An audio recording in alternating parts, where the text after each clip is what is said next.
नमस्कार, मेरा नाम डॉक्टर श्रुति जैन है।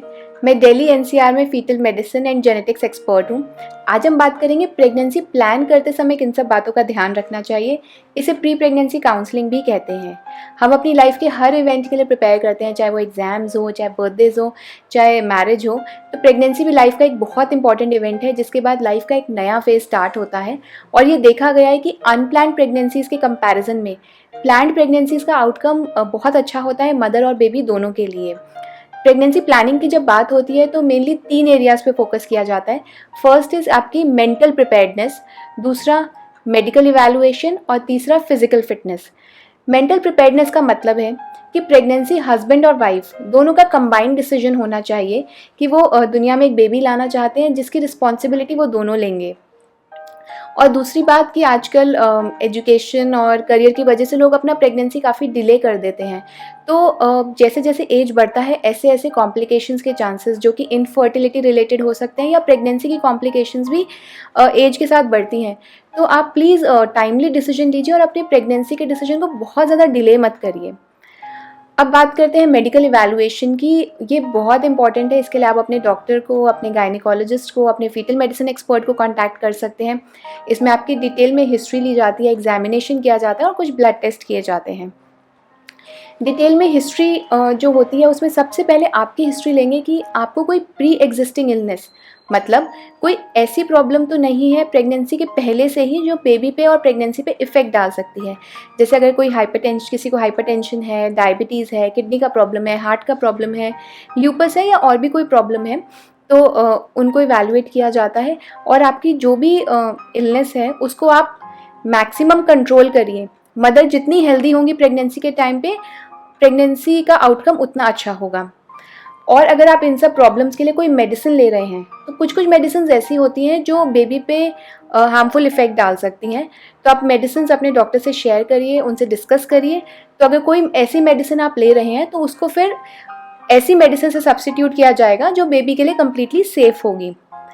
उसके बाद ये भी देखते हैं कि आपकी लाइफ में या फिर प्रीवियस प्रेगनेंसी में ऐसा कोई इवेंट तो नहीं हुआ है जो आपकी नेक्स्ट प्रेगनेंसी पे इफ़ेक्ट डाल सकता है। अगर ऐसा कुछ इवेंट है तो उसको डिटेल में इवैल्यूएट किया जाता है और मैक्सिमम कोशिश करी जाती है कि इस तरह का इवेंट दोबारा ना हो।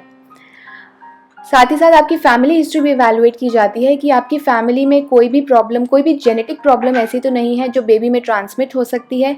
उसके लिए कुछ ब्लड इन्वेस्टिगेशंस या और कुछ इन्वेस्टिगेशंस किए जा सकते हैं, जिससे ट्रांसमिशन का रिस्क पता चल सके और उस रिस्क को मिनिमाइज़ किया जा सके।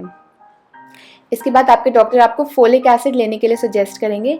फोलिक एसिड प्रेगनेंसी होने से 3 महीने पहले से ही स्टार्ट करना होता है। ये मेडिसिन कम्प्लीटली सेफ़ है, बट इसका बहुत इम्पॉर्टेंट इफेक्ट होता है प्रेगनेंसी में, क्योंकि बेबी की स्पाइन और ब्रेन की डेवलपमेंट में हेल्प करती है।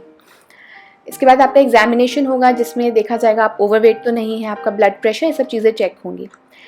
फिर कुछ ब्लड इन्वेस्टिगेशंस करी जाएंगी, जिसमें आपका हीमोग्लोबिन देखेंगे। साथ में ये देखेंगे कि आप थैलेसीमिया के कैरियर तो नहीं हैं। आपके ब्लड शुगर्स चेक किए जाएंगे, आपके हार्मोन्स के लेवल, थायराइड हार्मोन चेक किया जाएगा। साथ में ये देखा जाएगा कि आपको प्रेगनेंसी में रुबेला या चिकन पॉक्स जैसी प्रॉब्लम होने का रिस्क तो नहीं है। अगर उसका रिस्क होता है तो उसके लिए वैक्सीनेट किया जाता है। Third and which is also very important is your physical fitness. बहुत से लोग सोचते हैं कि जब प्रेगनेंसी हो जाएगी तब हम अपना लाइफस्टाइल मॉडिफाई करेंगे। नहीं, जब आप प्रेगनेंसी प्लान कर रहे हैं तब से ही आपको लाइफस्टाइल मॉडिफाई करना है। सबसे इम्पॉर्टेंट है डाइट। उसके लिए आपको हेल्दी डाइट लेना है, बैलेंस डाइट लेना है, जिसमें न्यूट्रिएंट ज़्यादा हो, फ्रेश फ्रूट्स हों, वेजिटेबल्स हों, और जंक फूड बिल्कुल नहीं लेना है। आपको एक्सरसाइज करना है। अगर आप पहले से ही कोई एक्सरसाइज शेड्यूल फॉलो कर रहे हैं तो उसे प्लीज़ कंटिन्यू करिए, और अगर आप नहीं कर रहे हैं तो प्लीज़ अपने डेली रूटीन में 30-40 मिनट्स निकालिए और जो एक्सरसाइज आपको अच्छी लगती है वो आप करिए। थर्ड पार्ट कि आप अपनी जो भी बुरी आदतें हैं, जैसे स्मोकिंग, अगर आप स्मोक करते हैं या आपकी फैमिली में कोई स्मोक करता है तो वो स्टॉप करिए। अल्कोहल बिल्कुल भी नहीं लेना है, क्योंकि वो बेबी के ब्रेन की डेवलपमेंट पे इफेक्ट डाल सकता है। अपना कैफ़ीन का इंटेक कम करिए। तो मैं अपने पेशेंट्स को हमेशा बोलती हूँ कि happy mothers bring happy babies, healthy mothers bring healthy babies. तो अपनी मेंटल हेल्थ का, अपनी फ़िज़िकल हेल्थ का ज़रूर ध्यान रखिए और अपने आप को एक बार मेडिकली इवैल्यूएट ज़रूर करें प्रेगनेंसी प्लान करते समय। तो आई होप ये इन्फॉर्मेशन आपके लिए हेल्पफुल होगी। Thank you so much.